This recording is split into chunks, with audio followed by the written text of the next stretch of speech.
Buenas, mi nombre es José Calvete y en esta oportunidad voy a presentar el análisis y las conclusiones de lo que fue la práctica número 3, que trata sobre pilas de concentración. Antes de comenzar a realizar el análisis de los experimentos, vamos a dar una pequeña introducción sobre lo que es la pila de concentración para entrar un poco en materia y ver mejor los conceptos. Tenemos que una pila de concentración es un tipo de pila eléctrica o celda electroquímica en la que la fuente de energía se obtiene a partir de una diferencia de concentración de iones en las soluciones o materiales que componen la celda. Es decir, su operación se basa en un gradiente de concentración en lugar de un cambio en el potencial por reacciones químicas como en las pilas convencionales. ¿Cómo funciona una pila de concentración? En una pila de concentración se generan diferencias de potencial debido a una distribución desigual de iones entre dos soluciones generalmente separadas y que la diferencia de concentración provoca que los iones se muevan de una región a otra, generando así una corriente eléctrica. Cabe destacar que estas concentraciones deben estar unidas por un puente salino.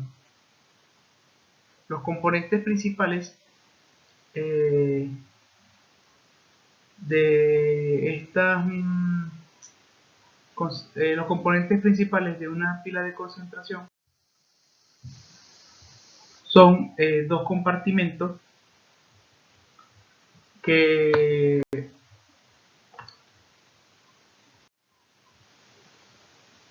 contienen una solución con diferente concentración de iones. Tienen una membrana semipermeable que esta permite el paso selectivo de ciertos iones, facilitando el movimiento de estos y manteniendo las diferencias de concentración. Consta de electrodos que generalmente son del mismo material y que sirven para conectar la celda a un circuito externo y poder medir el potencial generado. Y ellas también tienen la solución electrolítica que favorece el movimiento de iones y mantiene la conductividad. Entonces, ¿por qué ocurre la generación de voltaje? Esto se debe a que las partículas con carga positiva o negativa tienden a moverse desde una zona de alta concentración a una de baja concentración. Ahí entenderemos un poco de lo que se hizo en el experimento y por qué se hace las soluciones de esa manera. Entonces, eso es similar a lo que ocurre en procesos de osmosis y difusión. Este movimiento genera una diferencia de potencial entre los electrodos conocida como potencial de concentración. También tenemos unas características que son importantes y son tres. La primera es que no requieren reacciones químicas a diferencia de las pilas convencionales. En las pilas de concentración no hay cambios en material a largo plazo. También es que no tienen dependencia de la diferencia dependen de la diferencia de concentración, ya que el voltaje generado es proporcional a la diferencia de concentración que hay en los dos compartimentos. Y la reversibilidad, ya que en teoría si las condiciones de concentración se invierten, el voltaje también debería invertirse. También esto lo podemos notar en una parte del experimento donde los estudiantes cuando pasan a otra solución se ve que los resultados les dan en negativo y es porque eh, como podemos ver, o sea, se puede invertir dependiendo de donde esté la diferencia de concentración y se coloque el multímetro con los electrodos, hay un cambio de polaridad. Entonces pasaremos al experimento número 1.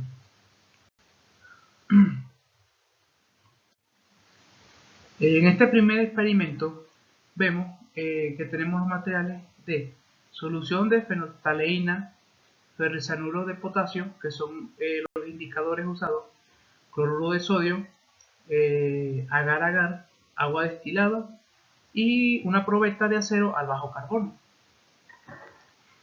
Ellos preparan con esos materiales una solución de 20 mililitros de agua destilada a la que se le agrega 0,4 gramos de cloruro de sodio y 0,4 gramos de agar-agar, que es lo que se ve aquí. Luego ellos lo calientan en esta plancha hasta que hierve y después proceden a agregar lo que son los indicadores, que es la solución de fenolftaleína y ferricianuro de potasio. Del ferricianuro agregan 0,4 mililitros y de la fenolftaleína agregan 0,08. Entonces ya luego de tener preparada esa solución, proceden a verter gotas distribuidas por toda la probeta para poder hacer el experimento. Ya luego que este termina y ya la solución ha hecho las reacciones, se distribuye, se ve que por donde se hizo la distribución de las gotas, los indicadores generan dos coloraciones.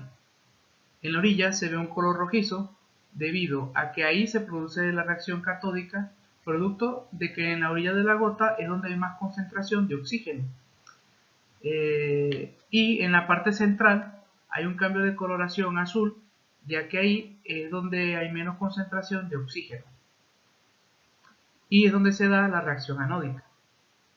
En conclusión, con este experimento se evidencia que en la orilla con color rojizo es donde se produce la reacción catódica, se forma una especie de reacción con el ferricianuro de potasio y es lo que genera la coloración rojiza.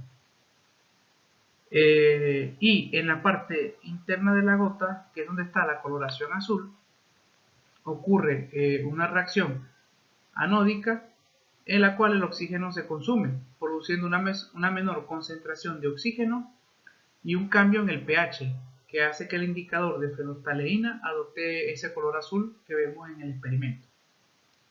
Este patrón visual que se evidencia en las regiones con mayor concentración de oxígeno favorecen reacciones químicas distintas a las que ocurren donde hay menos oxígeno, demostrando la naturaleza de las reacciones electroquímicas de oxidación y reducción en un medio disperso y con gradientes de concentración. Entonces, ahora procedemos a ver lo que es el experimento número 2 y número 3. En este experimento se utilizan unas soluciones con 230 mililitros de agua destilada, 11,5 gramos de sulfato de cobre. En la otra un igual, pero con 2,3 gramos de sulfato de cobre. Esto para generar lo que habíamos hablado anteriormente, que es la diferencia de concentraciones. También ellos realizan lo que es el puente salino con 20 mililitros de agua destilada, 0,4 gramos de agar-agar y 1 gramo de sulfato de cobre.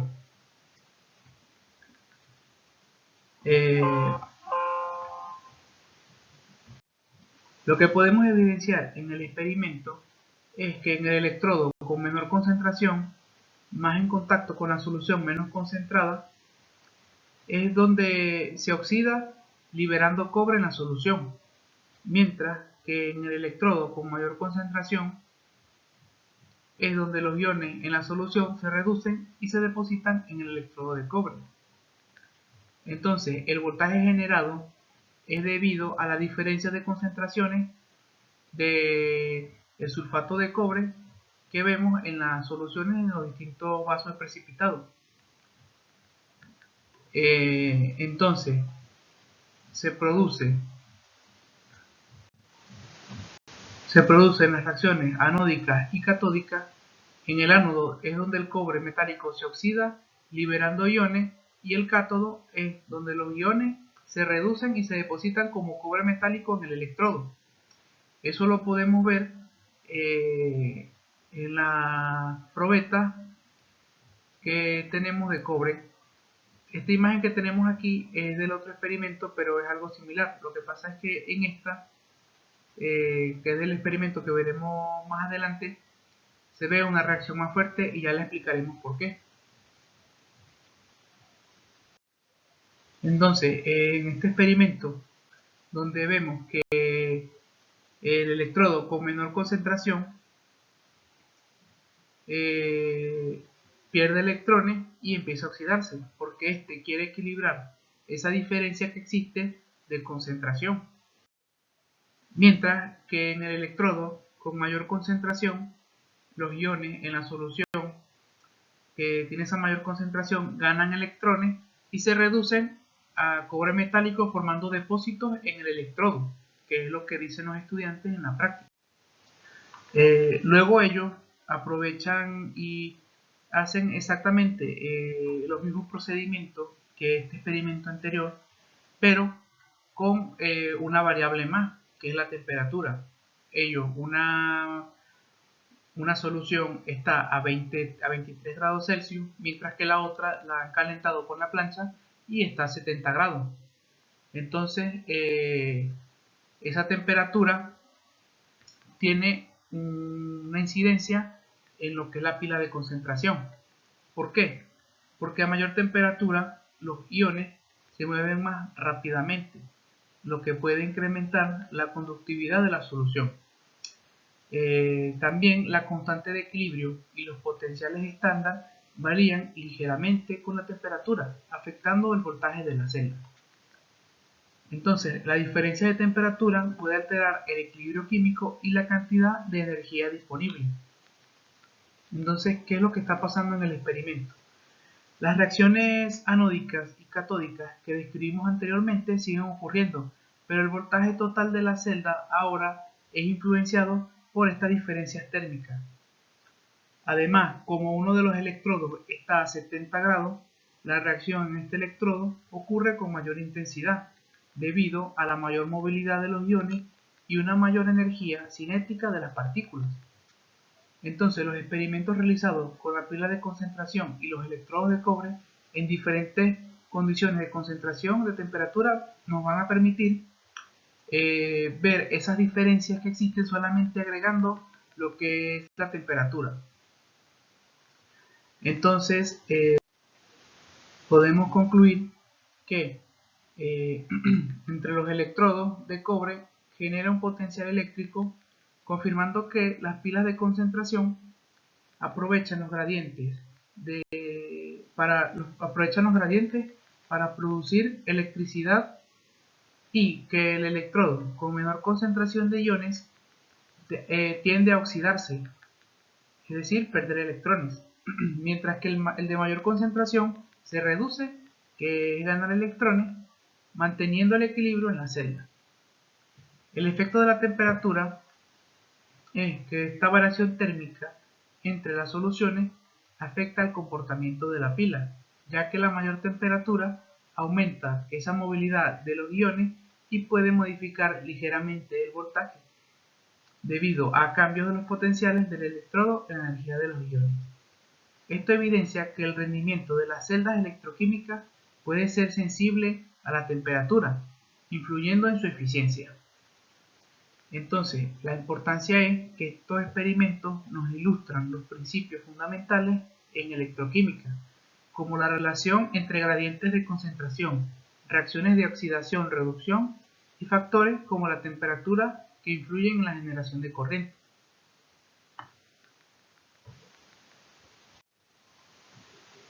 Como podemos ver, para concluir con el video, haciendo referencia a esta imagen,